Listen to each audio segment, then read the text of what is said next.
Hello everybody. Yes, good evening. And for this video, I am going to teach you on how to get rid the smell of the fish, odor of the fish right after washing them without applying anything like toothpaste, baking soda, lemon juice, or whatever.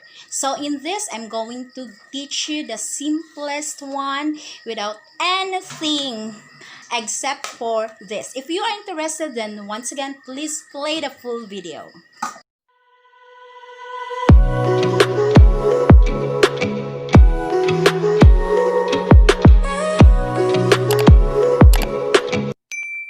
Let you see mga ka-fam ko how.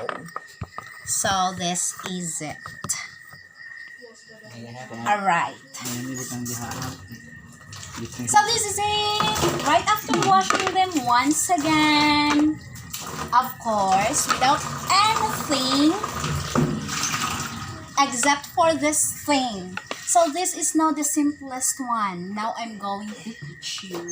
All you have to do is just get rid the smell of the fish. All you have to do is just, if you have sink at home, all you have to do is just to rub your hands, of course, in the sink. Make sure that the sink is clean. So ours here is very clean. So now let's do it.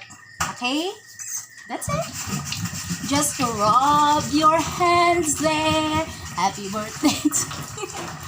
Okay. Then you can write that. Then after that, of course, don't forget to apply soap on your hands without anything like toothpaste. Now, if you cannot afford drinking soda, then this is the simplest. You can rub once again. Then that's it. If you want to have second round of your soap, then do it. Then right after that, okay, that's it, mga ka-fam. Alright, mga ka-fam ko, that's it. Hopefully, you've learned something new tonight. And that's it.